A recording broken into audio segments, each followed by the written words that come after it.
Have you seen there are youngsters like cockroaches.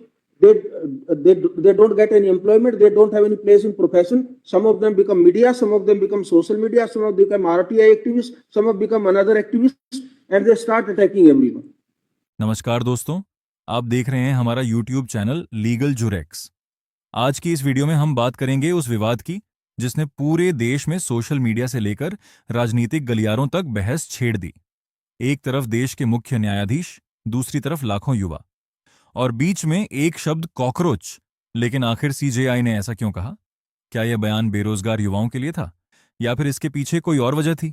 और आखिर क्या है कॉकरोच जनता पार्टी? किसने बनाई, कब बनाई और क्यों कुछ ही दिनों में करोड़ों लोगों तक पहुंच गई? आइए पूरी कहानी शुरू से समझते हैं।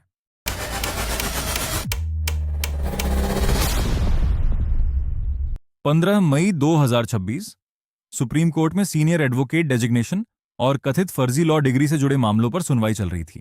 सुनवाई के दौरान अदालत उन लोगों पर चिंता जता रही थी जो कथित रूप से फर्जी या जाली डिग्रियों के सहारे वकालत जैसे पेशों में प्रवेश कर जाते हैं। कोर्ट का कहना था कि ऐसे लोग जब पेशे में टिक नहीं पाते या असफल हो जाते हैं, तब वे विभिन्न संस्थाओं पर आरोप लगाने लगते हैं। इसी संदर्भ में मुख्य न्यायाधीश सूर्यकांत ने मौखिक टिप्पणी करते हुए कहा कि कुछ लोग रोजगार नहीं प्राप्त कर पाते, फिर मीडिया, सोशल मीडिया या आरटीआई एक्टिविस्ट बनकर हर संस्था पर हमला करने लगते हैं। इसी दौरान कॉकरोच और पैरासाइट्स जैसे शब्दों का प्रयोग किया गया। यहीं से विवाद की शुरुआत हुई। कुछ ही घंटों में यह बयान सोशल मीडिया पर वायरल हो गया।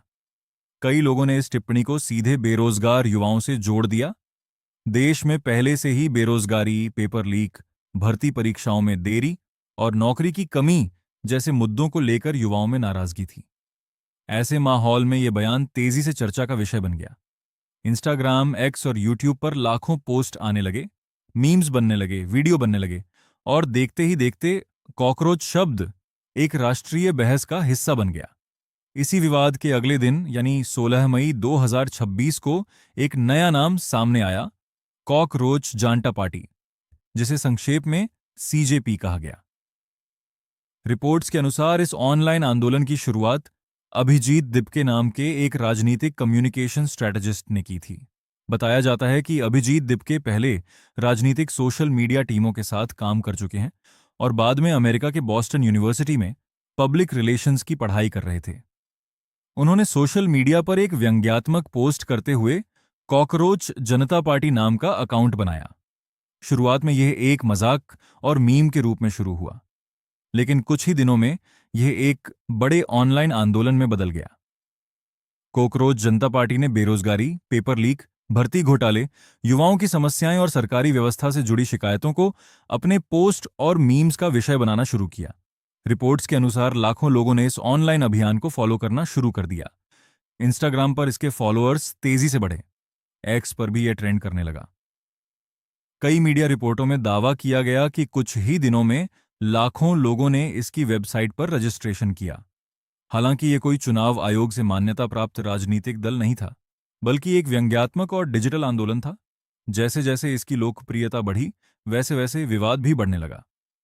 कुछ लोगों ने इसे युवाओं की आवाज बताया, जबकि कुछ लोगों ने इसे केवल सोशल मीडिया ट्रेंड और राजनीतिक व्यंग्य माना। बाद में कॉकरोच जनता पार्टी के सोशल मीडिया अकाउंट और वेबसाइट को लेकर भी विवाद सामने आए। इस पूरे घटनाक्रम ने इसे और अधिक चर्चा में ला दिया। विवाद बढ़ने के बाद मुख्य न्यायाधीश सूर्यकांत की ओर से स्पष्टीकरण भी सामने आया। उन्होंने कहा कि उनका बयान पूरे भारतीय युवाओं के लिए नहीं था। उनका आशय केवल उन लोगों से था जो फर्जी या जाली डिग्रियों के आधार पर पेशेवर क्षेत्रों में प्रवेश करते हैं और संस्थाओं का दुरुपयोग करते हैं।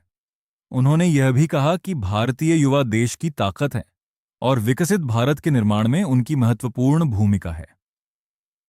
लेकिन तब तक यह मामला केवल एक अदालत की टिप्पणी नहीं रह गया था। यह युवाओं की भावनाओं, बेरोजगारी, भर्ती प्रक्रियाओं और व्यवस्था के प्रति असंतोष की बड़ी बहस में बदल चुका था। एक तरफ अदालत का स्पष्टीकरण था, दूसरी तरफ सोशल मीडिया पर बढ़ता विरोध, और इसी के बीच जन्म हुआ कॉकरोच जनता पार्टी नाम के उस डिजिटल आंदोलन का जिसने पूरे देश का ध्यान अपनी ओर खींच लिया। दोस्तों, लोकतंत्र में सवाल भी जरूरी हैं और संस्थाओं का सम्मान भी जरूरी है, लेकिन इस पूरे विवाद ने एक बात जरूर साबित कर दी।